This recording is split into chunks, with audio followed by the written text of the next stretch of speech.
Hello listeners, welcome to the very first Blighty Talks Bricks. I'm sitting on a sofa doing something I never thought I was ever going to do, and contrary to belief, me doing a podcast was something I never ever considered.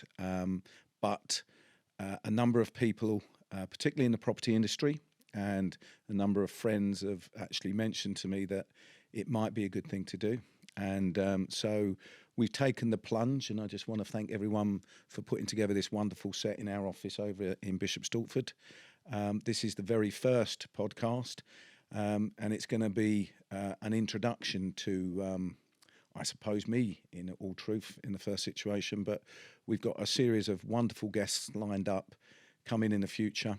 The basis is property related. We will touch on mental awareness. We'll also touch on charities of our guests, if they've got any particular chosen charities. But I suppose the real thing, the key thing today is for you people that don't know me, is to get to know me. And one of the things that we thought we would do is we'd bring along two people that certainly have known me all of their life, but two people that are very close to me. One's my son and my best mate, and the other one is his big pal Finn, and these guys have been on a 26-year journey with me through thick and thin. Both of them have got links to the property industry, and I think that they're both super guys. So I think no one better really to actually get in the inside of my tiny little mind and talk about the things that I'm passionate about, which are property, sport, all sports, and also to talk to me about some of my personal things. So without further ado, just let me introduce my two guests, Harry and Finn, two just super guys for me, super guys, and guys that I'm comfortable with, and I'm sure they're going to give me a nice grilling today to try and get into the inside of me. Welcome, chaps. Thanks very much. That's the aim. Thanks very much for having me. I do work in the development and property industry. I work in comms for a company called PDL, but that's not why I'm here. It's not my looks either. But the reason why I'm here is because obviously my best mate, and I see you as a mate as well, first and foremost. And I think it's a really exciting project you've got here that can grow exponentially. So to start by actually understanding you, getting to know you, I think that's the beauty of this. Yeah, echoing Finn there, thank you for having us on and sort of trusting in us to deliver episode 1. A bit like Finn, work in the industry as well as a land agent and budding developer. Been in the industry about 6 years now, and yeah, just excited to do something a bit out of our comfort zones as well. I think the podcast is always, you can be the best talker and be the best character, but it's always going to be out of comfort zones, I think, until you do it regularly. Yeah. Every week. So, and that's the hope, isn't it? Every week, episodes every month, or just regular episodes. Absolutely. I mean, the aim is to, as I sort of touched on, to get a series of people that are involved in the property industry, people that I've been in the industry for 40 years now. This is where you're supposed to say you don't look it. Thanks. Well done, boys. Well done. Missed that one. Well done. No, so 40 years in the industry. I think everything I do, I'm passionate, and I'm passionate about the industry. And I think that the industry doesn't look after itself. I think it takes a lot of stick from the public. It takes a lot of stick from governments, whatever government that is, left or right. And I think that people overlook the good that it does. There's some amazing stats and numbers, but the industry is also full of characters, really good people. There's a lot of really good, genuine people in it. And I think the other thing that it does, and I've noticed this as I'm getting older, it allows people to come in the industry that didn't do well in academia. You know, I left school with literally nothing, no qualifications. Harry will know this. I can only write in capitals. My spelling's not great. Don't ask me to add up. I literally left school with nothing.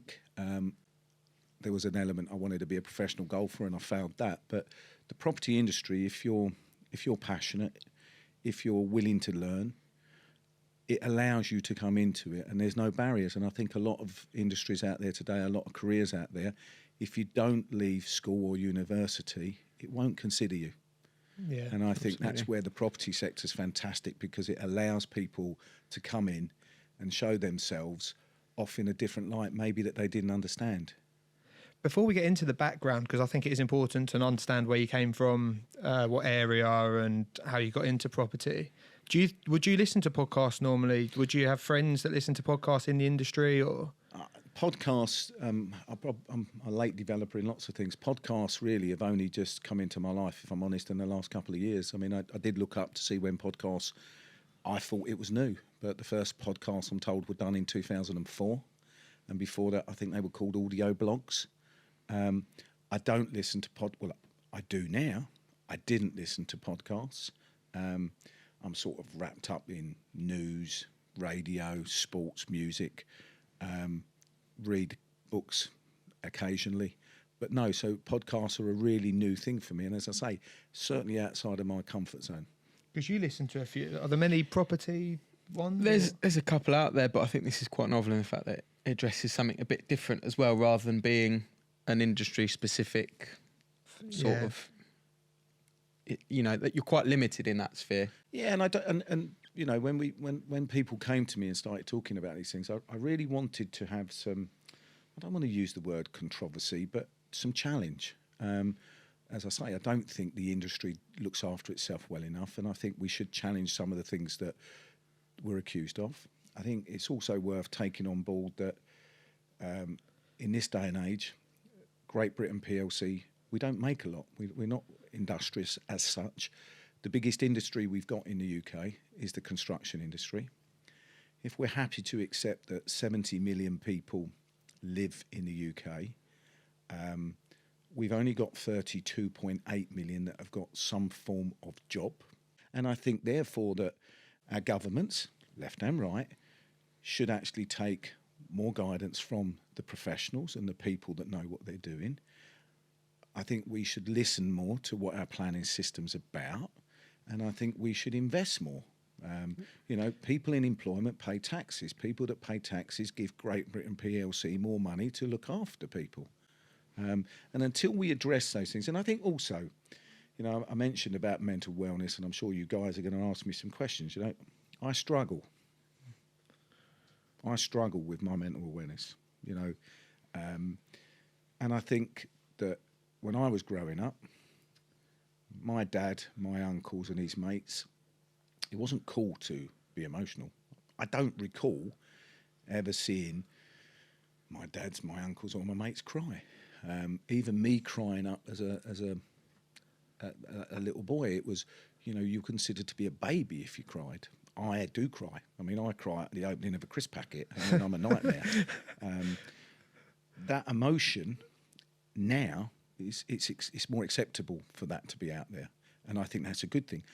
Whether or not, and this is a question I want to put to our guests, particularly from the sporting world, whether or not we've gone too far with mental awareness, I don't know. Whether, you know, the pendulum needed to move in every situation, be it cultural, be it sexism, be it racism, anything you want. It needed to move. It needed to be better, and it is. Whether or not in some areas that's gone too far, I don't know. And that's one of the things I also want to bring in on the podcast. I think the beauty of talking about it here, and also our generation as well, we'll go into pubs and speak about mental health. How are you today? And it's not just a flippant question. It is, how are you today? And I think that can only be a positive, that we're actually more open to speaking about it. And obviously 10 years ago, maybe 15 years ago, you wouldn't have, in your wildest dreams, have seen you sitting here talking about mental health with everyone, really. No. I think that's only a good thing. Well, I think my relation, you know, I had an amazing relationship with my dad, and I hope Harry's not going to question me on this one. I hope I've got an amazing relationship with my son, but certainly the relationship with Harry is more emotional. My dad loved me. I mean, my parents, I come from the East End of London. I was born in Bart's Hospital, which in the sound of Bow Bells, and that makes me a true Cockney. Yeah. I'm a very proud Londoner. Emotion, I was loved. I lived on a council estate. We didn't have any money. I was worshipped with love, probably why I'm confident in some things.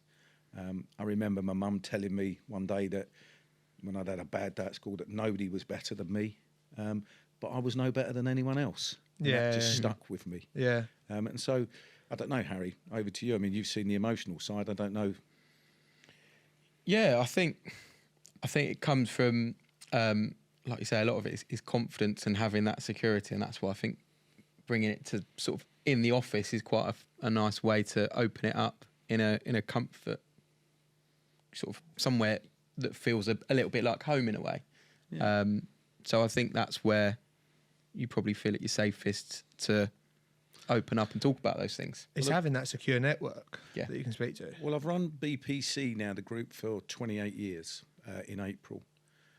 April's Fool's Day we opened. I mean, why did we ever do that? I mean, I'm sure some people didn't believe it, but that's our anniversary date. But I was lucky. The people that I worked for were kind to me. They still are. Lots of them are still in my life, and they're mentors. But they made a nice working environment, and I always worked on the principle. We all want to live somewhere that's nice. So when I came to the office, I wanted it to be nice, and I don't want to shout and scream at people. I have done, and I've lost my temper at times, and I look back, and that embarrasses me. I could have dealt with things so much better. I do think I own it. I think the moment I realise I do something wrong, then I own it. Is that not needed at times, though, losing temper and... Well, I think to put a few Fs into people occasionally, yeah. It does seem, I mean, if you look at our government, particularly the government we got now, I mean, it seems that when people get together and make a lot of noise, they take some sort of view of it. And the pressure at the moment, I mean, 40 years, I don't think it's ever been as tough as it is now. I think I call it the perfect storm. I think the things that we have in the country alone, in the industry, we have this situation where so many tough things are aligned together. I mean, if you want to go back, it wasn't that long ago that mortgage rates were 1.5%. They now sit at 5 and a bit %. That's the base rate. They've gone up in a very short period of time. They needed to go up because interest rates were too low. So that adjustment needed to come. Whether market forces could have dealt with that a little bit differently, maybe. But it's the other things that come with it. It's not only just the interest rates. Your shopping basket, whether you shop at Aldi, whether you shop at Waitrose, your shopping basket is 30-odd% more than it was. Your electricity bill, your gas bill, just to keep your house alight and warm, is probably 3 times what it was. We also have on top of that, filling your car up, whether it's diesel or petrol, or whether you're plugging it in the wall, is probably nearly twice as much as it was. And we also have the other thing that I don't think, it's a bit of a taboo subject, and I'm quite a strong believer in it. We've lost the work ethic in the UK. I'm not a lover of work from home. And actually, no, let me put it right. I hate work from home. Yeah. I don't think that is. I don't think it works. I don't think it's good for anyone's mental well-being. I get that there are certain people that before COVID did work from home and have probably run some fantastic businesses from their garden shed or their bedroom. But in the main, Great Britain PLC needs it needs the workforce at work. And I know, I grew up on a council estate, and the aim was retirement, and the aim people tried, didn't be honest, people wanted to work as least as they could. Yeah. Not everyone wants to have a fast car or a big holiday. Different ambitions. Yeah, the ambitions are different. So that, for me, the work ethic, on top of what we got, is put us in a real tough compounded position. It all, yeah. Absolutely. And also mortgage products. Yeah. People don't talk about the mortgage products, but there are very few mortgage products out there for first-time buyers that have got 5 or 10% deposit. If you've got 20, 25%, fantastic. But the products are not out there. And we need the first-time buyers to come in the market, go back to what I said about this being the biggest industry in the country, to keep generating. Yeah. And until that alters, we have a problem. Would you have started, obviously, was it 28 years ago you started BPC? Yeah. Would you have started it now, given the circumstances, in these circumstances, would you have done it again? I think there's two answers to that question. My ambition, I'm nearly 60. My ambition now is greater than it's ever been. So I would say yes from that point of view. But to be perfectly honest, I don't actually think that you could start BPC today, what we started then. I think that there's a number of rules, regulations, some of which are good, some of which are not good. I think it's really difficult for anyone now to be an entrepreneur and start something from scratch. And we literally did, start it from scratch. Yeah. So was it just yourself that started BBC? No, it was three of us. There was three partners that were involved. Right. One left after 8 years. The other one left after 20 years. I don't think we could start it, to be honest, Finn. I don't think we could do that today. That's scary, that. And I think it's harder in everything today. I'm going to contradict myself now. I'm also not a lover of social media. Yeah. Welcome to the podcast. Yeah. Like Done and myself a big subscribe. favour there. 4 people have just turned off, gone from 5 viewers down to 1. But no, I think there's so much pressure. Look, I was lucky. I went through school with one bullying incident, and it was minor. I hear some terrible stories now about social media bullying of kids in school. Scary, yeah. Some kids are just so relieved to get out of school. Well, now when they get out with social media, they don't get away from it. escape. And I hear these stories and it breaks my heart. I also think that social media, they whip things up. So I think there's a lot that the world's got to answer for. That said, it's no point complaining about it. It's here. But I do think it's very important that your voice gets heard. Yeah. Yeah. And again, this is the beauty of this podcast, that I obviously work in comms, and you're saying about you don't think the industry sticks up for itself enough.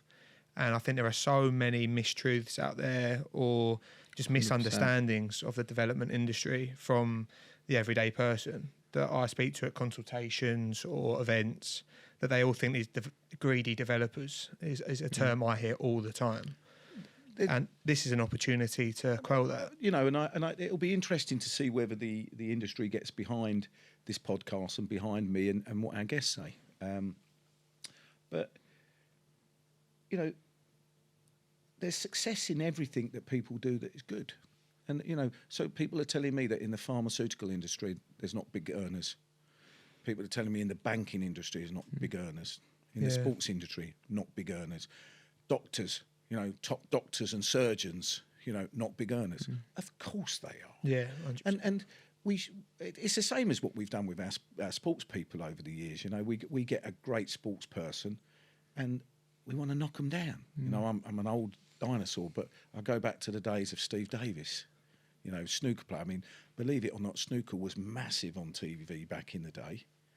And Steve Davis was clean cut. He was the best of the best.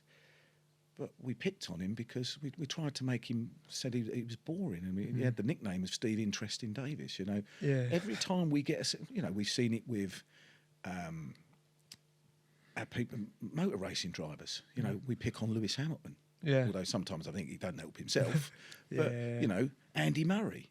I don't know what it is wrong with us that we never applaud so many wonderful. Why do we think that so many people around the world want to come to Great Britain? Well, there's a reason. It's because it's a bloody good country. Yeah, It's got a lot of fantastic things. And I think that's where we need to start getting the message out. And I've had people say to me that, maybe because I'm not attached, we don't have bank borrowing in our business. We don't have shareholders other than me. I'm known to be opinionated and outspoken, and I've been around a long time. Yeah. But I love the property industry, and I'm very aware that, there's a lot of people that when I talk to them say, yeah, we do need to speak up about it. Yeah. That's the beauty of it, because people like you do need to be heard and speak up, because obviously you get a lot of the podcasters aren't people like you and aren't people like your friends, because you've never listened to one before this idea came about. So this is now the perfect opportunity for you to get guests on that aren't heard in this way. Yeah, and I think so. And you know, I'm also going to hit, you know, because of the charity stuff I've done over the years, I've got to know a lot of sporting celebrities and people from film and music. And they've you know, the conversations, they've been kind enough to say, we'll come on. Yeah. And is that a range of charities or specific charities? Yeah, no, range of charities, different charities. I mean, you know, I've got a pet favourite for me in terms of, as Harry well knows, the Willow Foundation. But yeah, any charity, and we've supported lots of charities. I mean, again, being an East End boy, you know that there's always somebody worse off. Yeah. And again, Great Britain PLC. If we go into recession, the charities, they already are, they're going to struggle big time. You know, because people won't have the money to give to them, and we need to keep that up. And that's where I go back to this thing about the industry. Why aren't governments supporting it more? Yeah. Why are we letting NIMBYism? Why do we let that? Listen, let's be honest. Nobody wants 500 houses coming next door to where they live. However, we've got to start being realistic here. We've got an ageing population. There's more of us. More people want to come here. We're getting older. We live longer.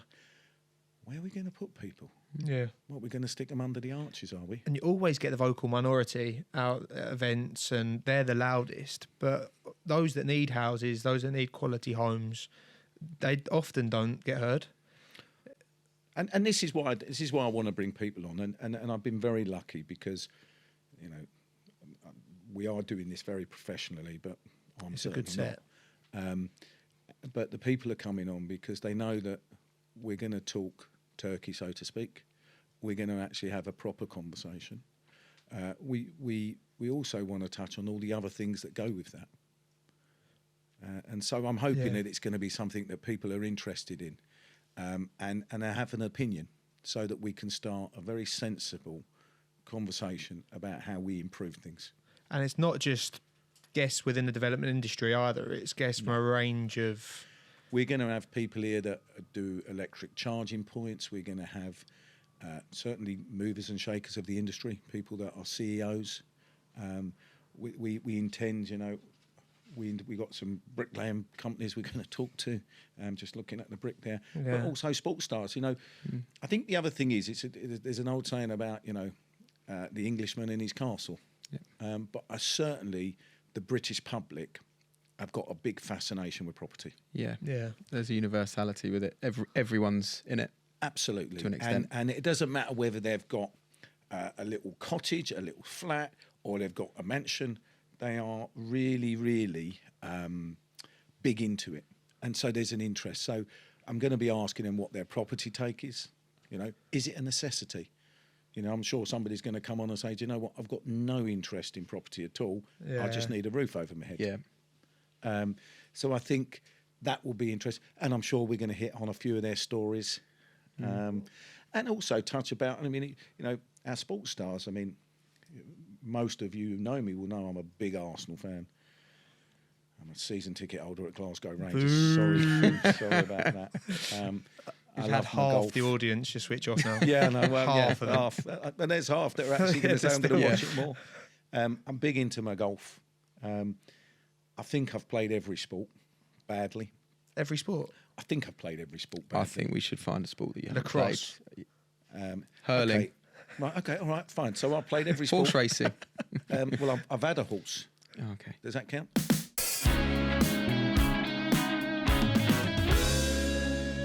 Would you say that even from your background and school, what's your close friends from school doing now? Because Well, I lost two of them, passed away before we were 21. Okay, so go back to my school. My school, two schools in one in Shoreditch, one in Bethnal Green. Because I was in Shoreditch, it was very cosmopolitan, very multicultural. My secondary school, which was called Daneford, which is no longer there, I think it might be called something like the Bethnal Green Academy. At that time, Idi Amin was the president in Uganda, and he kicked out all the Bangladeshis. And they came and they took, lots of them took residence in Tower Hamlets in Bethnal Green. So my signs were in, I think, Bengali. You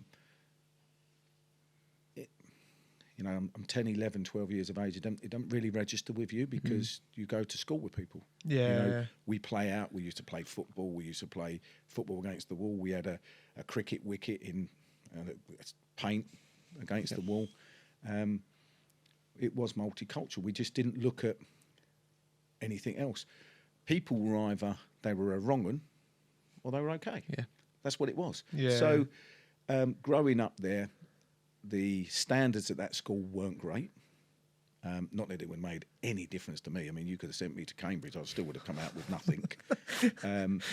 But it didn't, it just, I don't remember my child being anything other than fun. Yeah. Good.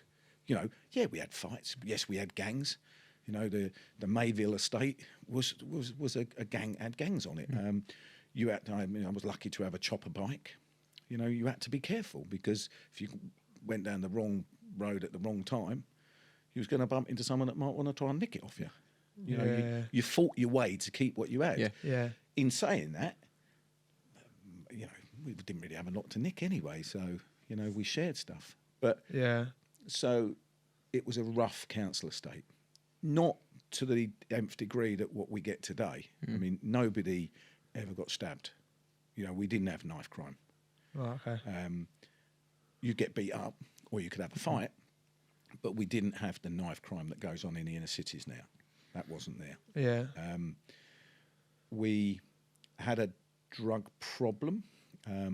Believe it or not, a lot of it was sniffing glue. Yeah. You know, they used to go and get cans of Evo stick and put it in a crisp bag and they'd sniff glue. Were you ever tempted to go down that route? For some reason, no. For some reason, no, I don't know why. My little group didn't, except when I went to what I call old money secondary school, senior school now, that's when things changed. Maybe because I was going to a school, it was an all-boys school that, you know, our ages from 11 to 16, maybe there was a different type of situation. My friends at that school, 2 of them got involved, I won't mention any names, but got involved in drugs, and both of those guys passed away, one at 18, one at 21. Yeah, you know, sad times. I mean, certainly when my parents moved out of East London up to Wormley in Hertfordshire when I was coming up to 15. Believe it or not, I used to cycle back every weekend on my Eddie Merckx bike to see him, and you know, I just saw my friends drifting away really in a different world. And that shift you had from somewhere a bit rough and ready to, you know, I suppose what a lot of people see as sort of suburbia, and then obviously that shift jumping ahead a bit where you got into the golf world. Did you also, with that shift of environments and people that you were mixing with, or did you feel like you remained pretty consistent? That's a good question. Don't know if I know the answer, to be honest. I don't know. 15, I was finding myself. I didn't drink. I didn't drink until I was 21. I made up for it since.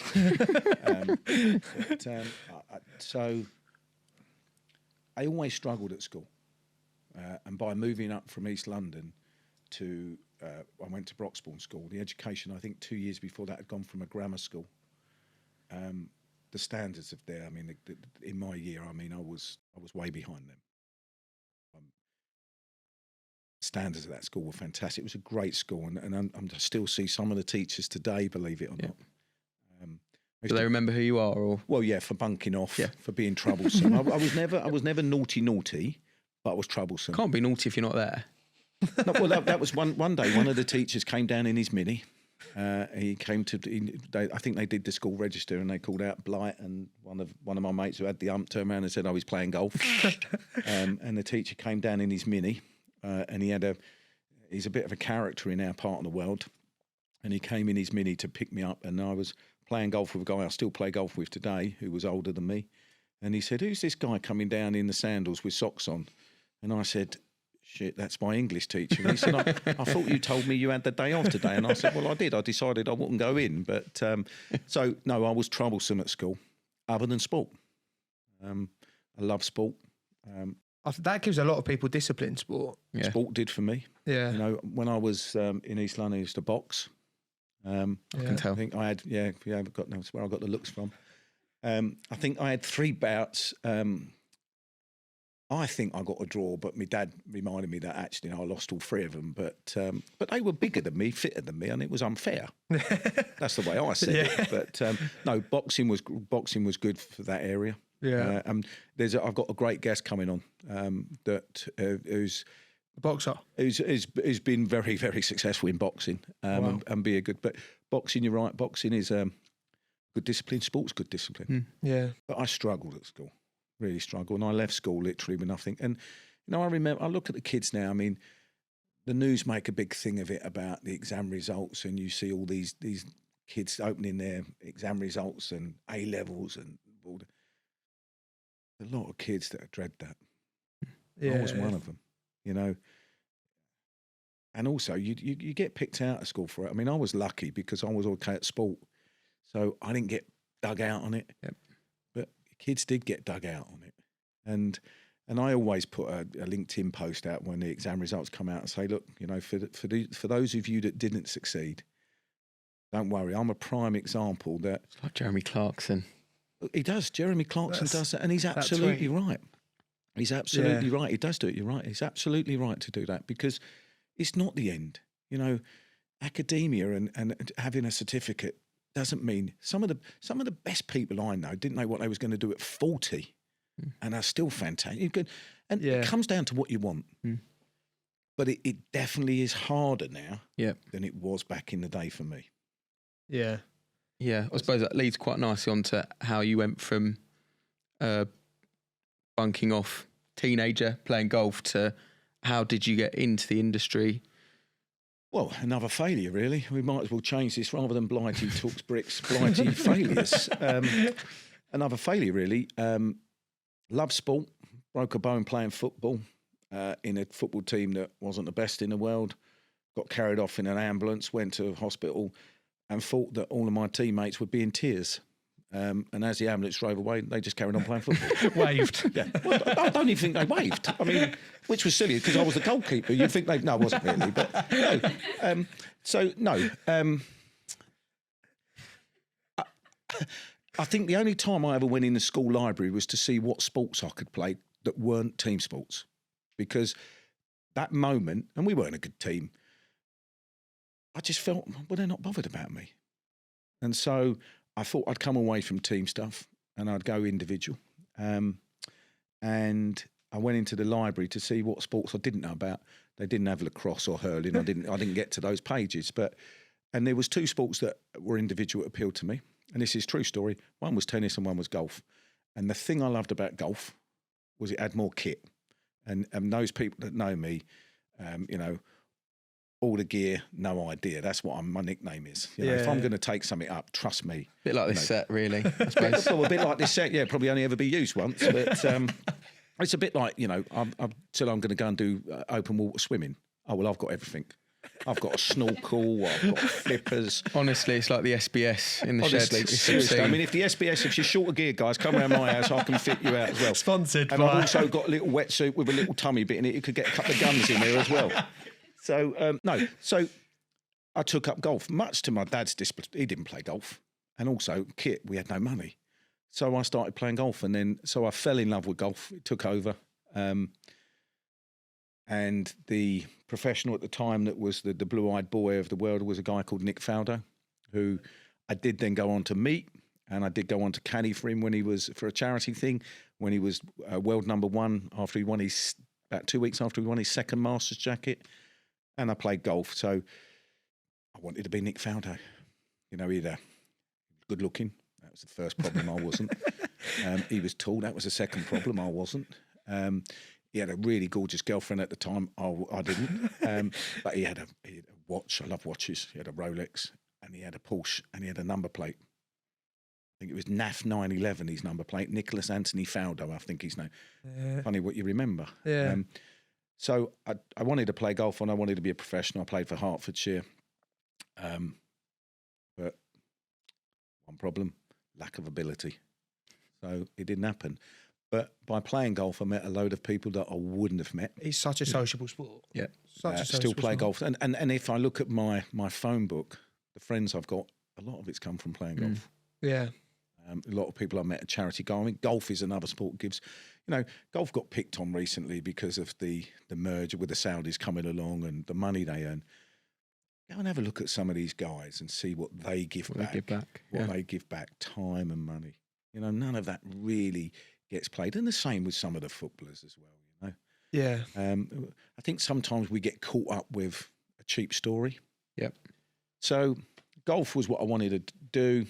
I tried to qualify for the Open in '84 at St Andrews. The members at Cheshunt Golf Club were fantastic. They all put money in the kitty for me to go.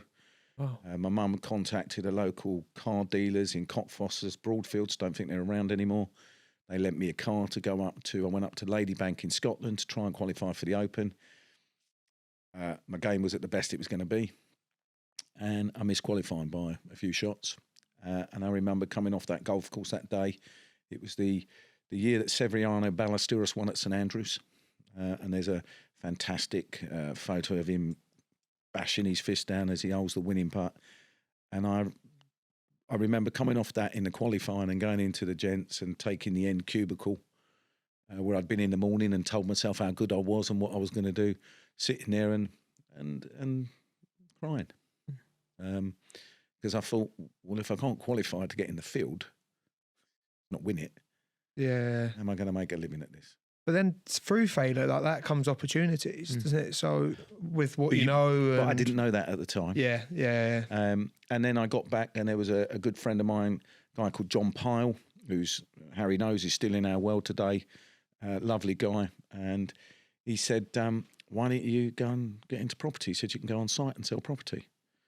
Well, didn't know anything about it, so I started pretty much that later that year, not knowing anything about it. It's what I talk about the property industry, where you can go on.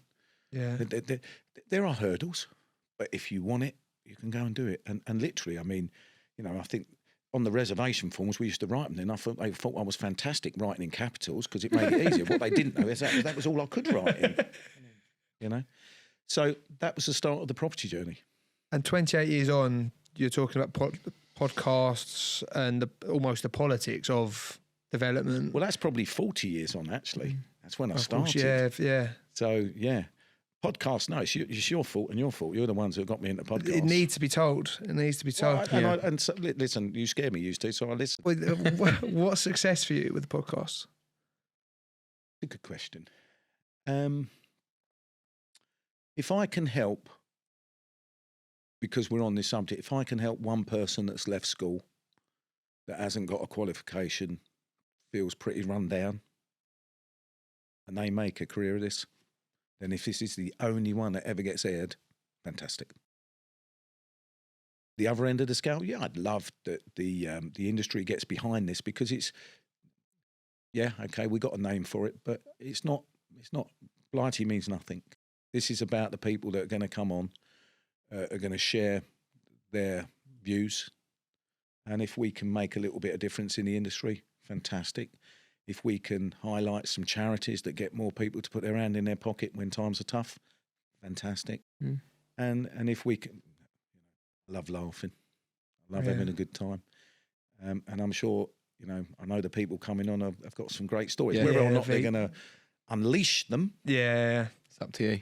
No pressure, but no pressure. Yeah. So no, I think simple as that, really. I want it to benefit. I think we're all feeling pretty miserable. Yeah. And I go back to the mental awareness a bit. I don't know, is it too far? I mean, sometimes you've got to help yourself. And I've been through a little journey. I mean, Harry's sadly privileged to the little journey I've been through recently. I've knocked drinking on the head. How long for? What's that been? 3 months. Okay. Nobody told me to. But, well, I think there's a bit more of a story to it, maybe. I'm not one of these. I've got some friends that every time they've got something wrong with them, they Google it. and they'll phone me up and say, "Oh, Blighty, I'm dying. I've touched my body here, I've touched my body here, I've touched my body here, no, it's aching." Yeah. And I've said, "Well, maybe you've got a broken finger," but it's a Tommy Cooper Jeremy joke. Clarkson, Tommy Cooper, can't keep up.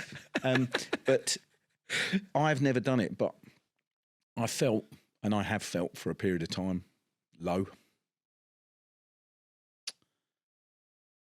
Some of my behaviour patterns disappointed me. So I Googled depression. And you do this answer thing. Well, look, my IT skills are crap, so I'm sure I pressed one or two wrong buttons, but the outcome of it was moderate depression. So I thought, okay, well, I'll go and see the doctor. So I went to see the doctor, female doctor, amazing doctor. Said, I'm here because I think I might be suffering from depression. And there are some funny bits to this that did make me laugh at the time. But she said, okay. She said, all right, Steve, well, I'm going to ask you some very personal questions. You okay with that? So, yeah, fine. So she said, are you having suicidal thoughts? The moment that word came out of her mouth, I believe time sort of seemed to stand still. It seemed. Yeah. And I'm sure it didn't. Yeah. But when she said that, I actually looked over my shoulder. I didn't, but I felt I looked, me? And what came out of my mouth surprised me because I said no. But if I didn't wake up in the morning, it wouldn't worry me. Yeah. And that was a statement. And that statement back to her was like, to me. Yeah. She also asked if I was having any erection problems, and I said, everyone's turned off. That's Of course, it. There we go. That's about. So no, we're fine. We're all good, doc. Let's move on. Yeah, she's quite getting an attractive worse. doctor, but let's move on. No, all fine. So I came out of that, and I thought I've got to do some stuff. And I am a socialiser. I don't smoke. I drink too much. But I realised that I knew over the years that I could be four kinds of drunk. I could be at times a very quiet drunk, just sit there in the corner of the room. I can be a really funny drunk. I have a lot of people say, "Oh yeah, I've been out with the next two." I can be a belligerent drunk, and at some times, I'll be a little bit aggressive. But 9 times out of 10, I always felt I was in control of those situations. It wasn't, because if you're drunk, you're not. But I realised that as much as I liked a beer and some wine and stuff like that, I had to take control. And Harry's seen me probably in all 4 of those situations over the years. And so I decided that I would stop drinking. And that's what I did. Take some discipline. And that was 3 months ago. Funnily enough, I haven't missed it. I've always had terrible hangovers, so I certainly haven't missed them. I've had 1 or 2 people close to me say I'm a better person by not having a drink. Yeah. I don't know how long I'd said I'd go for a 3-month period. That period's up. And I don't know whether I'll go back, what I'll go back, but I'm certainly aware. And I think also accepting that I'm suffering from a form of depression or some depression has helped greatly. Yeah. And I've got a great group of people around me, my family are fantastic in certainly since, and we have a family WhatsApp. I stuck it on that a while back. Business is tough. There's no secrets. Business is really tough. All of our businesses, we've got 4 businesses that are attached to the property world. All 4 of those are under pressure. But we're certainly not alone there. Yeah, it's an industry. And so, and so again, when people were talking about podcasts, I thought, well, I know there's other people out there suffering. And so if there's somebody that I know who might think that everything in my world's rosy, and it certainly isn't, then that might help them. And I think that's a good way to end as well, because I think that's the great purpose of this podcast. It can span people across industries. You're going to have many guests on, talk about mental health, have a laugh, talk about stories, background, and it's really relatable. That I'm not sure about the laughing because my jokes are. You made me laugh a few times, but it's relatable, and that's the beauty of it. So yeah, I'm looking forward to seeing what's bring on 2024. Bring on 2024. Bring on the next episodes. Well, thank you guys. Thank you guys for coming on. I'm sure some people will wake up 3 hours later and say, "Oh, I fell asleep." But hopefully, people have enjoyed it.